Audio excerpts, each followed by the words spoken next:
Our snake plant here has gotten way too big for its original pot, so my wife went out and bought this larger one. We transplanted it, but now it's way too big to go back where it was. So we both don't like the idea of having it sitting directly on the floor, so she asked me if I can build a little stand to pop it up just a bit. So let's get cracking, we'll go and build that stand. Over here at the computer again, and arguably the most important stage is mocking up and making a drawing of whatever project you're going to build. Now, I tell my students all the time, plan your projects, plan your projects. Do they? No, they never do. They give me some little winky-dink drawing and they wonder how come their parts don't fit and why it's taking so long. You need to plan. This is the first one I came up with. My wife found some pictures online, so I originally made it symmetrical on top and bottom. We both decided we didn't like that, so we changed it up a bit and we made the top halves just a bit taller. I don't know if you can see that. Just a bit taller with a longer taper on top and then a shorter one at the bottom. We're going to do laugh apps here to join these two cross pieces and Morrison tenon to join the legs. I was digging through the scrap bin and I found, scrap bin, my wood pile, and I found this piece of walnut. Now I measured it and we got 5.5 inches, so if I make all my pieces 1 5/8, I should be able to get everything out of this one piece. And lucky for me, I already milled it. It's already flat, been through the planer and the joiner, so save us a few steps.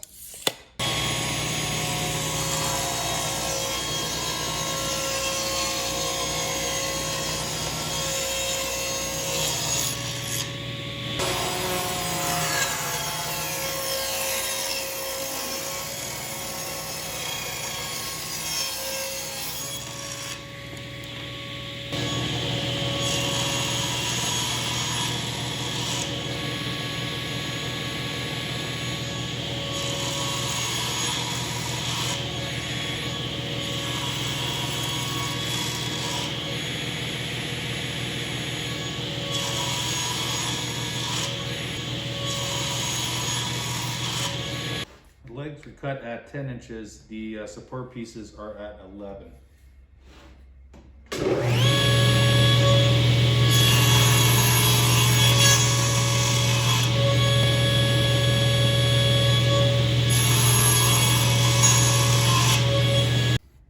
There are 2 stacks of pieces, legs and styles. Then we're going to start on these. We'll work on the half lap to connect these two and then cut the tenons out right after. Now the most crucial part of these half laps is again the depth of the blade, right? So what I like to do is I have a line marked in the middle and the height of my table saw set just below it. So I'll make one pass, flip it around, make another pass, and then raise the blade and repeat just until it touches exactly in the center on both sides.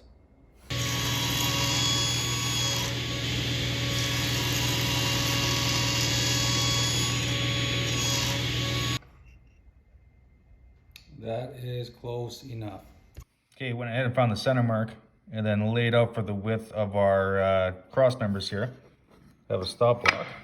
That's gonna go up. We'll make a pass, flip it around, make another pass, and then I'll make sure that we're perfectly in the center of our piece.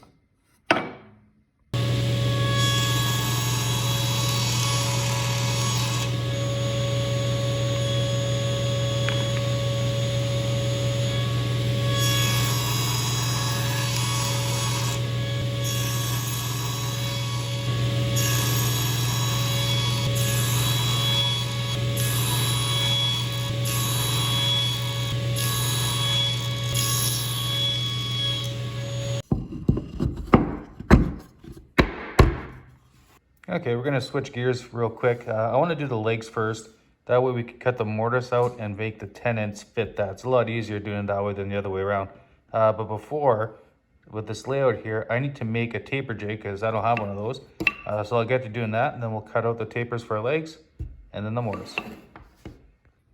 Okay, whip this up real quick. Just got a scrap piece of plywood and a fence put on here.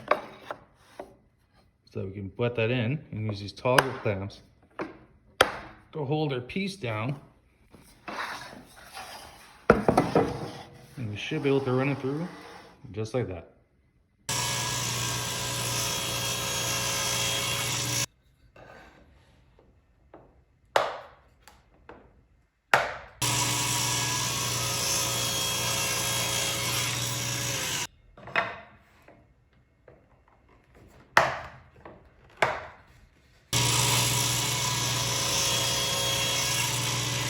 Well, it's starting to take shape. Let's lay out and, whoa, there we go.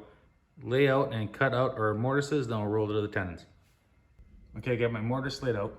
And what I've done is I've set up 2 stop blocks so that I'll know the beginning and end of that, and I can repeat it through all my cuts. I've also got this set to cut down 3/4 of an inch, and the fence is away so that it's going to be straight down the middle, hopefully.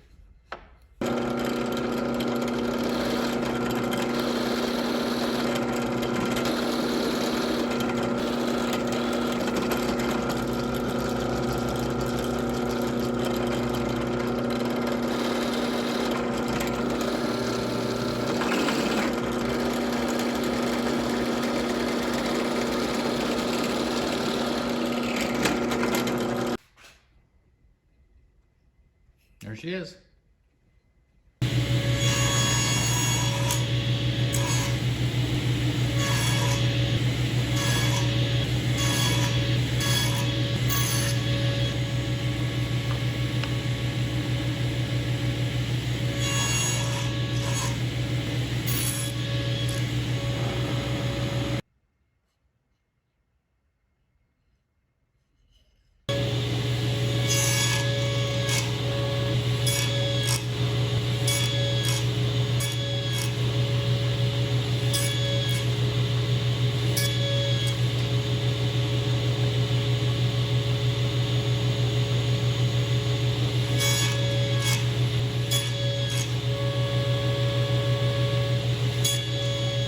Okay, tenons are all done.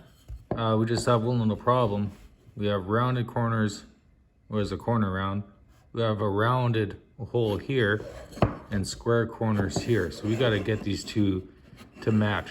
Now, 2 options. Obviously, we can come in here and make these square, but it's a lot easier to make these edges round. So I'm going to undercut the shoulder and just use a chisel to round out these 4 corners right there.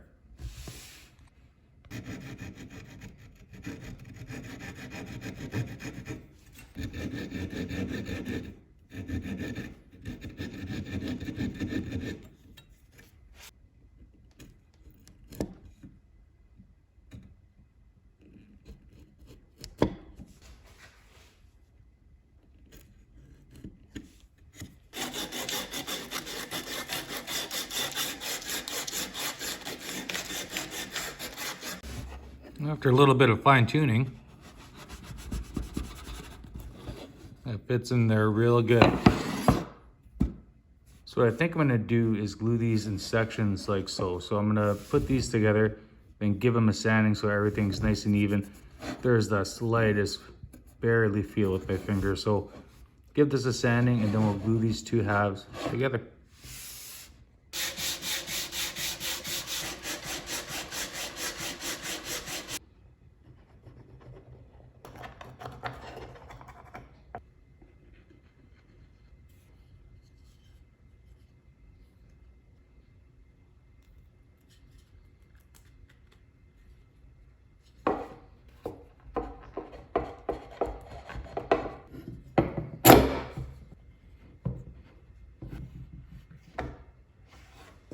Okay, really important, when we glued that one, the notch was down, this time up. We go both down, they're not gonna fit together, and that's gonna be a disaster. So up, down.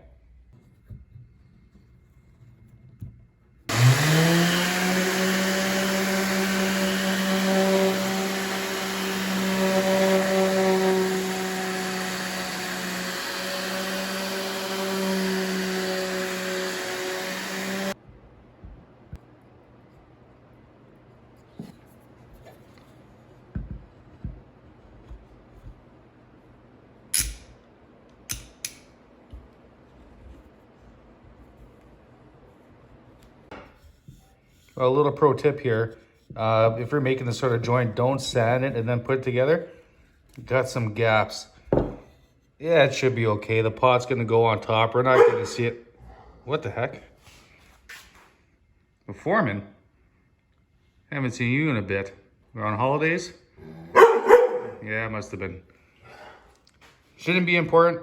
We're gonna fill these up. still plenty strong. So I'll just put some wood filler in there, sand it, and it'll be good to go. All right, filled up, sanded. Can barely tell. So I'll put a coat of finish on this and we'll be done.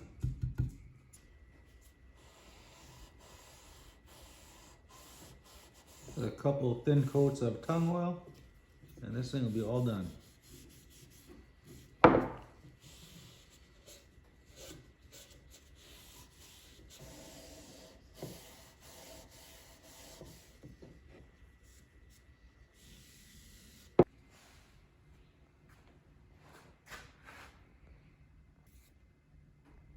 Well, there it is in its new home. I think it looks pretty good. Like I said before, we can't see those little gaps unless you're really getting down there, but no one's doing that. Who's got the back to lay down anymore? So I think we're happy with how that turned out. And the most important thing is the wife loves it. So if anything else, hey, that's a win in my book. Thanks for watching. Hopefully we'll see you again.